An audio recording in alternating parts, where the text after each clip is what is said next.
Ja, Tag zusammen und herzlich willkommen zur Spieltagspressekonferenz von 2 Köln. Ja, hallo Leute, und das am 26. Spieltag der Bundesliga. Und der FC trifft auf die Champions League Versager von Red Bull. Die haben nämlich in Madrid verloren, also gegen Real hat es leider nicht gereicht. Und wenn es gegen Real nicht reicht, dann reicht es erst recht nicht gegen Rewe. Davon sind wir felsenfest überzeugt, daran glauben wir. Und deswegen stehen wir hier auch vor einer der kleinsten Kirchen von Köln, allerdings der zweitältesten in Köln-Lindenthal. Und das ist das wunderschöne Krieler Dömchen. Ja. Wirklich, wirklich richtig wunderschön. Fast so schön wie der großartige Optimismus, den wir auf unsere Shirts gebannt haben. Da steht nämlich Aufholjagd geht weiter. 2 Kölsch. Auf 3 Punkte gegen die Dosen. Prösterchen, Leute.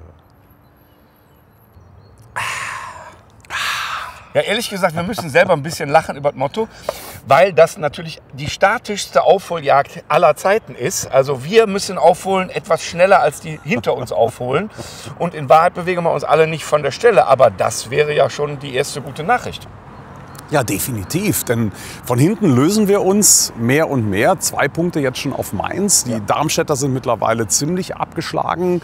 Und oben sind 3 Teams mit 25 Punkten, also 7 Punkte vor uns, die durchaus in Schlagweite sind. Also ich glaube, da ist der eine oder andere Kandidat dabei, der noch einbrechen kann, der sich vielleicht auch schon zu sicher fühlt. Und wenn ich mir unser Restprogramm anschaue, dann ist da Potenzial, nicht nur sich weiter von unten zu lösen, sondern nach oben aufzuholen. Wenn alles ganz normal läuft und wir jetzt keine Serie hinlegen, dann sind wir so im Gleichschritt mit Mainz.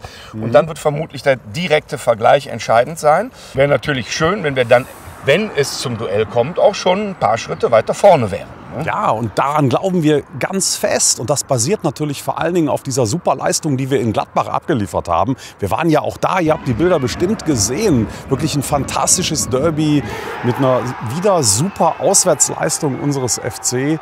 Und wenn wir diese Leistung weiter transportieren in das Spiel gegen Leipzig, dann bin ich mir 100% sicher, dass wir eine Chance haben gegen die Leipziger. Ja, wir sind ja insgesamt sowas von nicht ausrechenbar mittlerweile. Ne? Ich finde das total lustig. Es hieß ja vorher, mein Gott, nein, die Jugend, die will uns ja nicht alleine retten. Tut sie auch nicht, muss sie auch nicht, weil plötzlich ganz viele neue Optionen da sind. Und das ist das, was mich wirklich total optimistisch stimmt. Ne?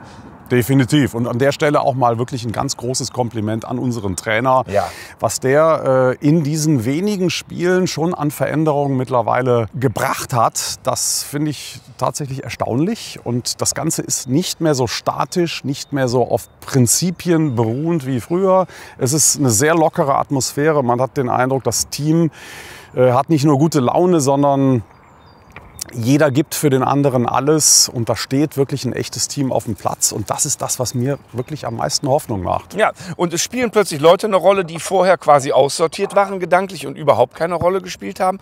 Und das bedeutet nicht, und das ist das Tolle dabei, dass die Leute, die vorher eine Rolle gespielt haben und jetzt im Moment nicht ganz vorne sind, dann fort sind. Das sind ja im Wesentlichen Leute, die auch verletzt waren, sondern die sind auch noch da. Und das meine ich eben mit, wir haben mehr Optionen. Also es ist wirklich so, dass wir Leute auf der Bank haben. Jetzt denken wir mal zum Beispiel an Hussein Basic oder sowas, der dann ja auch die Vorlage gemacht hat für Downs. Großartig, ne? Ja, und großartig für mich vor allen Dingen natürlich die Situation im Sturm. Also wenn wir vor wenigen Wochen noch darüber gejammert haben, dass wir keine Stürmer in Köln haben, dann haben wir plötzlich, also da ist eine Fantasie, die da plötzlich reingekommen ist. Adamjan, auch für mich ein Trainerthema, dem es tatsächlich gelingt, das, was Steffen Baumgart ja angeblich so gut konnte, fortzusetzen und Spieler wirklich besser zu machen. Also Adamjan ist das beste Beispiel. Er hat eine ganz andere Körpersprache, eine andere Ausstrahlung. Damien Downs, da gehört natürlich auch ein bisschen Glück dazu. Also so ein wirklich Debüt in der Bundesliga abzuliefern, sein erstes Tor gegen Borussia Mönchengladbach im Derby. Ich will jetzt nicht sagen, da ist ein neuer Star geboren, aber natürlich geht es in die Richtung. Und der Junge, der muss ja mit einer breiten Brust rumlaufen nach diesem Spiel. Das ist ja unglaublich. Und wenn das nicht Fantasie für die, wie alle jetzt so schön sagen, Crunch-Time, ein fürchterlicher Begriff, habe ich manchmal am Sofa. Ne? Genau. Das knistert dann. Crunchy Time. Ja. Dann weiß ich es auch nicht. Also Absolut. Und gleichzeitig die Alten, wir haben das ja damals gesagt, ne?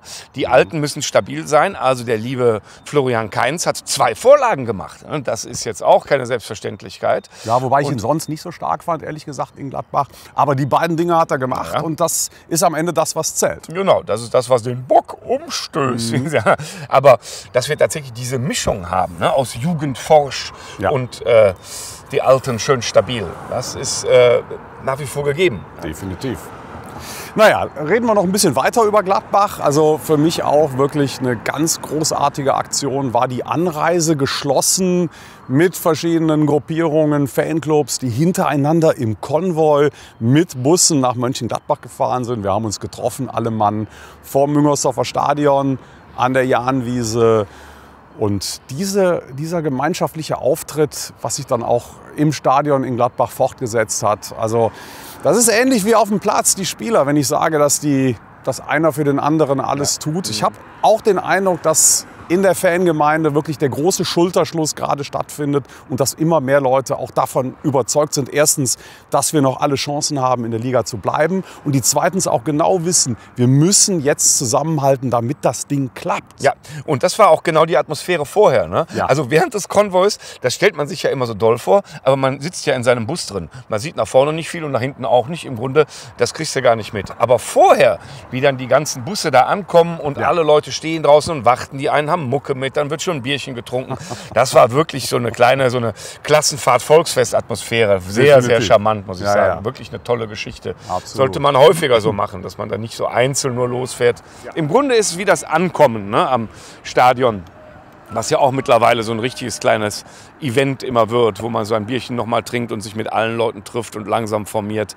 Und vielleicht an der Stelle auch mal ein kleiner Gruß an die Leute, insbesondere auch Medienleute, die wieder nichts Besseres zu tun hatten, als über die negativen Seiten dieses Derbys zu berichten. In deren Augen zum Beispiel das Treffen am Vorabend schon, als es darum ging, die Gladbacher Choreo so ein bisschen zu stören. Wo war sie eigentlich? Aber das ist ein anderes Thema. Nein, aber wenn ich dann wieder lese, dass Medienvertreter von Gewalt und solchen Sachen schreiben. Also es war ein wunderschöner Fanausflug. Am Ende, glaube ich, waren alle zufrieden, die dieses Spiel gesehen haben, sowohl die Gladbacher als auch die Kölner. Also ich habe nichts mitgekriegt, dass es großartigen Ärger gegeben hätte. Es war ein friedliches Derby und darüber könnten die Medien dann an der Stelle doch bitte auch mal gerne berichten. Genau, es war wirklich, atmosphärisch war es groß, es war natürlich total aufgeheizt. Aber wir haben nichts mitbekommen von irgendwelchen Klöpper auf den Rängen und gar nichts dergleichen und davor auch nicht. Zumal wir ja nun alle, da haben wir eben gesagt, gemeinsam angereist und gemeinsam wieder abgereist sind. Also wo da noch was passiert sein soll, wir jedenfalls haben es nicht mitbekommen. Und ich hoffe, dass es ähnlich freundlich und friedlich, auch wenn wir die natürlich gar nicht leiden mögen, also wirklich gar nicht leiden mögen. Das ist nochmal was ganz anderes als Gladbach, wo wir Rivalität haben. Aber über die Leipziger bzw. die Red Bulls haben wir jetzt schon so oft gesprochen. Ich weiß nicht, ob wir das jetzt unbedingt noch vertiefen wollen. Und auch wenn wir hier vor einer Kirche gerade stehen, der Stinkefinger aus dem Hinspiel, der bleibt natürlich symbolisch bestehen. Also keine Sorge, wir recken ihn jetzt nicht wieder in die Kamera, aber er schwebt natürlich über diesem Konstrukt aus Leipzig. Und wie du schon gesagt hast, also so sehr wir uns auf das Derby gefreut haben und auch auf das Treffen mit den Gladbachern, so sehr ist es wieder eine Pflichtaufgabe, gegen diese Wettbewerbsverzerrer jetzt zu spielen. Also Spaß ist anders. Trotzdem freue ich mich mega auf das Spiel. Und zwar auf unseren FC. Genau, auf die freuen wir uns. Und wenn ihr wissen wollt, was so ganz mies ist an den Leipzigern bzw. an Red Bull, dann guckt vielleicht da nochmal nach. Da haben wir ein bisschen was über die Entstehungsgeschichte erzählt. Das müssen wir jetzt nicht nochmal machen. Und wie immer, hier unten, Channel abonnieren. Nie wieder verlieren. In dem Sinne, Freitagabend, 20:30 Uhr in Müngersdorf, Flutlichtspiel. Macht's gut, Leute. Wir sehen uns.